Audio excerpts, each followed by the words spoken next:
Well, it's a pleasure to welcome Mangaliso Nzimande. He's a tax executive at ENS Africa to the Business Law Focus show today.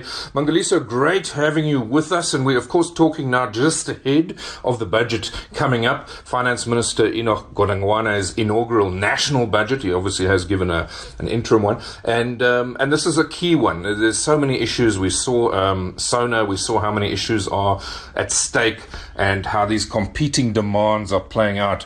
And the fiscus seems to be stuck in the middle. And, I think there's a bit of a tightrope that has to be walked. So let's start with a really interesting article that I saw that you put together. You were one of the authors, and you're looking at 10 big predictions from this budget. And I think that's fabulous. But let's perhaps start with just the big three. What three predictions stand out for you when it comes to this budget? Thank you, Ivan. Thank you for having me. I think the top three predictions for me is that the first one is that we likely to see the reduction of the corporate income tax rate being pushed out to 2023 instead of being introduced in April this year, as was announced by the minister last year. And then I think the second one is that I don't see any changes being made to the maximum marginal tax rate.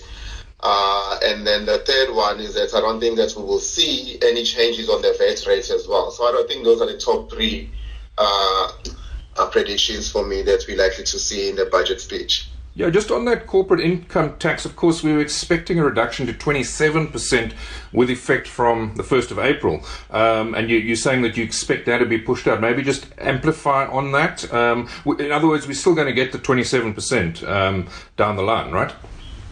Definitely. I think we're still going to get the 27% down the line, and I think that might be in 2023.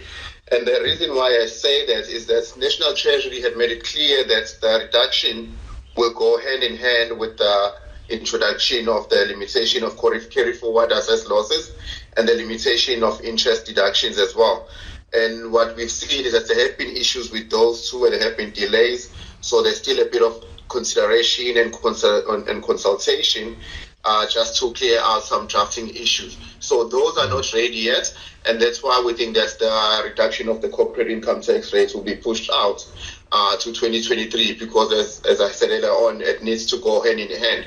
And if I can also just highlight the introduction of the limitation of carry forward losses, assessed losses, has a negative impact on taxpayers who are in an assessed loss position, but has a positive impact on taxpayers. So I think National Treasury still needs to strike that balance between those two. Yeah, no, that makes a lot of sense, and obviously some amendments here, and we were also looking at things like accelerated depreciation as a fact, so a bit of a quid pro quo as well, so they need to just think about how they balance that, right? Yeah, it's a balancing act, it's a give and take. I see, yeah. No, that makes perfect sense. So that's interesting. Well, it won't be that great news for corporates, but of course the economy, this is about spurring the economy. That's the idea. Definitely, and but I think that's the conundrum that the finance minister has, is that it's the general cabinet government which needs to create an environment that is conducive for corporates to be able to spend and invest in the economy, and not just for the finance minister in his budget speech. And I think what we saw in the president's State of the Nation address, there were measures that were announced which were well received by business in general. And I think those will be the measures that are critical in making sure that South Africa has a conducive environment for corporates to invest in, and for foreign investors to come in and invest their money into South Africa, because that will then result in more jobs being created by the private sector, which also then ties into what the president said when he said, well, it's not really government that creates jobs, it's the private sector that creates jobs. So I think that government's job is to make sure that there is a conducive environment for corporates to be able to do what they need to do. Yeah, quite right. Very strong outcome from SONA. And of course, when we look at October last year, the medium-term budget, we also have some revenue windfalls. Do you expect that to continue? I know it was high commodity prices at that point, but do you still expect some surprises there? I do.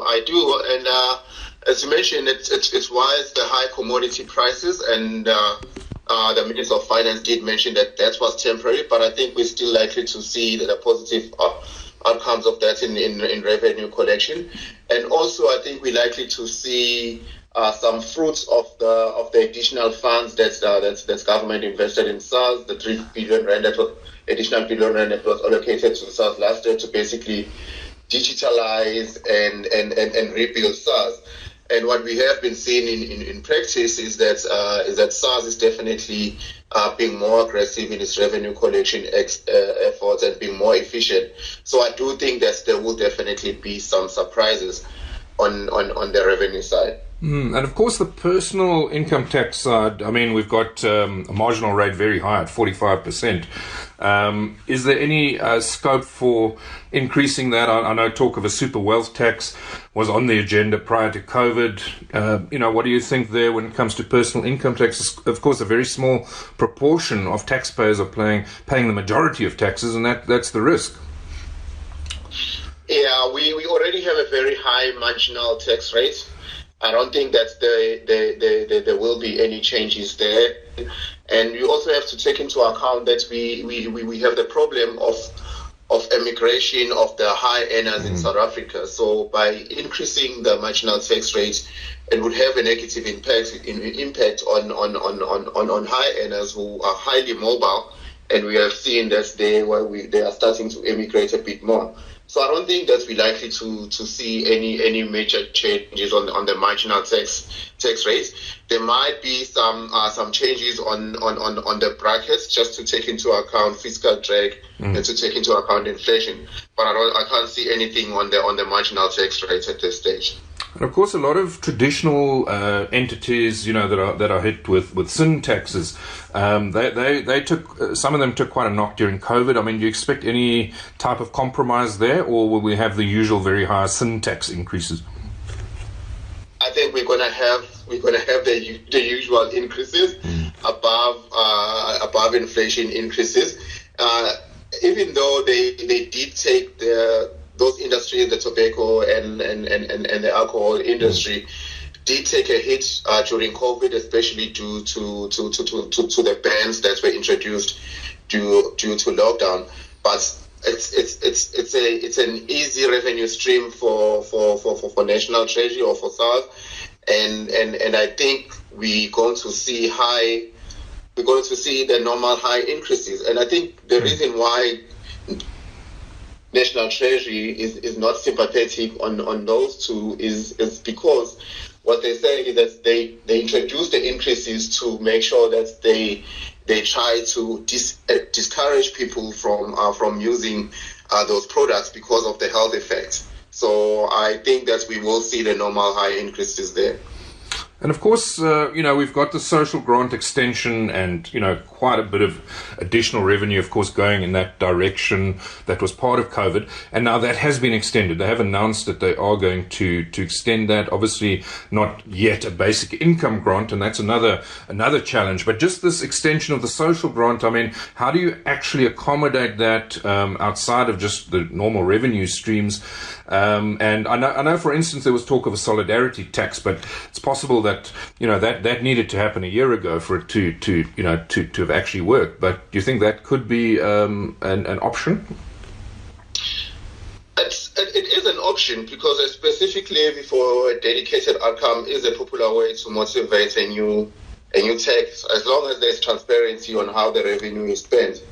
It does raise administration and compliance issues and results in high collection costs.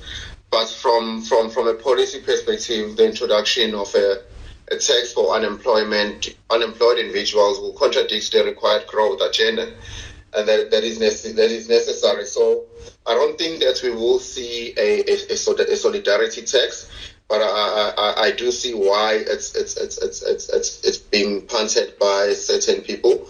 And I do understand why it's popular because, as you say, if the grant is being extended for another year, the revenue has to come from somewhere. So it's going to be interesting to see how the minister accommodates that extension of the grant. But I think it's unlikely that we will see a specific solidarity tax specifically for the social grant.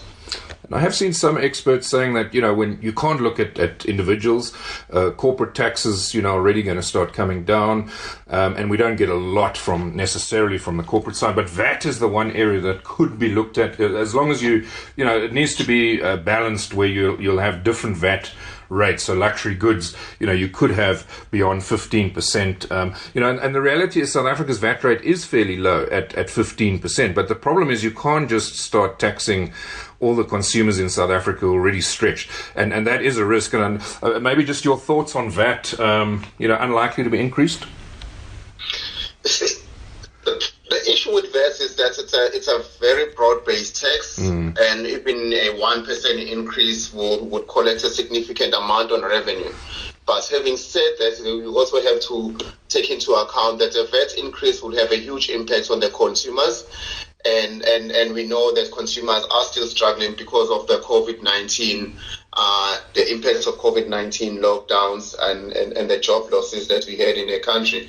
So it's, even though it would be easy to increase the VAT rates, and the amounts that will be collected will be significant, there are other issues which, in my view, imply that we are unlikely to see that. And specifically, one of them is that it's a very politically sensitive issue, especially if you take into account that we have the ANC conference coming up in December, and we have the national elections coming up in 2024. I think it's a sensitive issue politically, and I don't think that it's likely that the cabinet or the president would want to risk agitating the ANC's alliance partners and the general electorate ahead of such important elections. First, the one being the ANC conference, where we know that COSATU is one of the alliance members and plays a significant role in ANC politics. So I don't think that it's likely that we will see the VAT increase, simply because at this stage it's just too politically sensitive, and the reason for that is that it impacts the consumers. Yeah. No, that makes sense. And if you look at other areas, of course, digital, the e-commerce, the growth in e-commerce, we saw some really impressive, more than double-digit, 50% plus type numbers in some cases of e-commerce. Digital tax, is that an area that they may look at and tighten up the way that we tax, digital transactions? It's definitely, in our view, an area that I think has some opportunity for significant revenue collection, and I think needs to be considered by National Treasury, because the old TV license model, that's an obsolete model and hasn't worked for a while. But a digital tax regime, to me, I think would not be as difficult to administer, and will bring in significant amounts of revenue. So I think it's an area that definitely has some opportunity, and I think that it's worth considering for National Treasury. And of course, for investors, obviously they have been looking at investors, but the 20% withholding tax on dividends is quite high already, right? You don't expect anything there? No, I don't. It's quite high already, and it's quite consistent with other jurisdictions as well. Where I do think there might be some room for National Treasury is on the withholding tax on interest. So I think there might be some room for them to increase that from the current 15% to 20%. But I can't see them increasing the dividend tax rates at this stage, because it already is quite high. And secondly, I think it's consistent with other jurisdictions as well. Yeah, makes sense. Yeah, and then retirement reform is back on the agenda. Of course, there's been a lot of movement on allowing members to access 1/3 of the retirement fund. Do we expect more announcements in that regard? I would think so, because it's an issue that came up about a year or two ago and was debated at length, and I think was well received by the trade unions. Of course, it would alleviate some pressure on workers who have been impacted negatively by the COVID-19 lockdowns and the job losses there. So workers and consumers are under pressure, and allowing them to access their retirement savings is one way of alleviating that pressure. So I think it is an issue that needs to be considered, and I think I wouldn't be surprised if we hear the minister make mention of it in his budget speech. And of course, immigration is still a big concern and factor, but there have been some changes when it comes to taxing those immigrating, an exit tax. Do we expect any further developments in that regard? Definitely. I think last year it was announced that a deemed exit tax will be imposed on individuals' interest in a retirement fund when the individual ceases to be a South African tax resident. So I think I would expect the minister to make some announcements on the next steps in regards to that, and to give some clarification on the renegotiation of treaties with other countries, because that was one of the issues that had to be considered. So in order to implement those changes, some treaties needed to be renegotiated. We currently don't know where National Treasury is on that. So I think we will definitely hear something on the developments and the next steps in order to implement those changes.